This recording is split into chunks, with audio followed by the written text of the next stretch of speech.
Fala galera, estamos voltando pessoal com mais um quadro aqui do nosso canal. Quem está falando aqui é o Isaac Léo e é isso pessoal, hoje nós vamos atender a um pedido de uma pessoa que assistiu o nosso vídeo anterior, o pastor Lucas, o pastor da igreja onde eu congrego. Ele assistiu o vídeo, carinhosamente ele também sugeriu o vídeo cujo vai dar o episódio de hoje desse canal. Hoje nós iremos falar sobre uma passagem bastante conhecida, nós vamos encontrar lá no livro de Mateus, no capítulo 26 e no versículo 34. Na verdade, o que cantou? Foi um galo ou foi uma trombeta? Então fique conosco que você vai saber. Deixa o like, comenta, compartilha e vamos para mais um episódio. Solta a vinheta.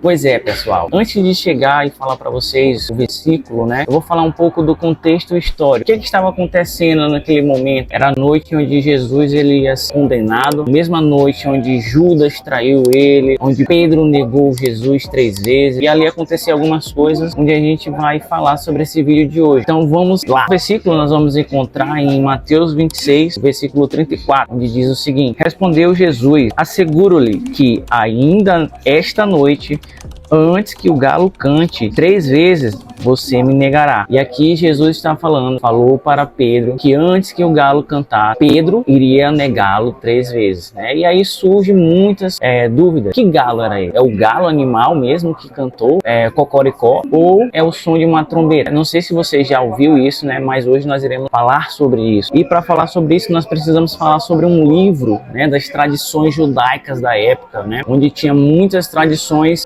orais, coisas que eram tidas na época como tradições. E esse livro, ele se chama a Mishnah. Então a Mishnah é um livro judaico, como falei. E de acordo com a Mishnah, ali em Jerusalém, no sumo sacerdote, era proibido a criação de galo. Proibida a criação de galos, de galinhas, Não poderia ter galinheiro. Mesmo o galo sendo um animal permitido, tido como um animal puro, ali nos livros de Levítico 11, mesmo assim era proibido ter esse tipo de animal nas redondezas. Muito difícil, vamos falar assim, era muito difícil que ali fosse um galo cantando para que todos pudessem ouvir, porque como nós sabemos pelas tradições judaicas da época, era um animal que não era permitido estar ali. Mas se não era o galo, então o que era? A gente precisa falar sobre um pouco das vigílias, as divisões, como que era feita essa divisão.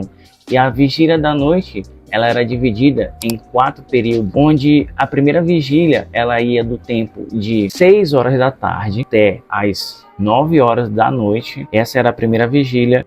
De 9 horas da noite à meia-noite era a segunda vigília. A meia-noite até as 3 da manhã, que era a terceira vigília, e às 3 da manhã até as 6 horas da manhã, que é quando já estava amanhecendo, era a quarta vigília. Então a gente vê que o judeu ele dividia a noite em 4 períodos, que são as 4 vigílias. E olha só que interessante, a gente vê uma passagem de Marcos, onde Jesus ele fala muito claramente a respeito dessas vigílias. E então vamos ler um pouco de Marcos 13, capítulo 35. Portanto, vigiem, porque vocês não sabem quando o dono da casa voltará, se à tarde, à meia-noite, ao cantar do galo ou ao amanhecer. O que é interessante aqui nessa passagem, Jesus ele fala muito claramente os tempos das vigílias, se é à tarde, se é à meia-noite. Aqui ele não fala madrugada, e sim ao cantar do galo, que é mais interessante ainda, que faz com que nós venhamos a pensar, mas o que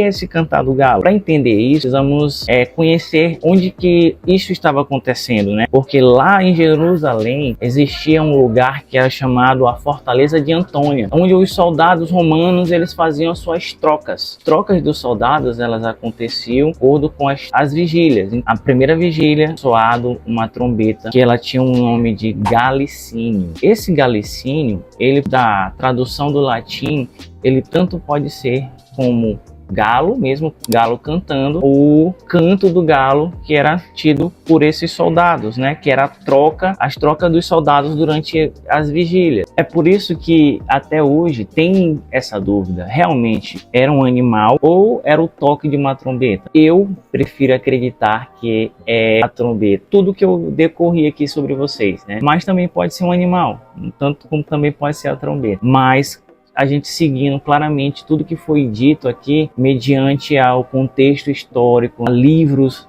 das tradições judaicas, consegue crer que realmente não era um animal e sim uma trombeta. Mas eu quero que você fale pra gente aqui, o que você realmente acha? Deixe nos comentários, comente, compartilhe, deixe o seu like e ajude esse canal a estar crescendo, tá bom? Esse é o nosso vídeo de hoje, a gente fica por aqui. Se você gostou, se inscreva, assista também o nosso último vídeo. Eu acredito que você vai gostar muito e vai ajudar muito mais esse canal, tá bom? Que Deus abençoe e até a próxima.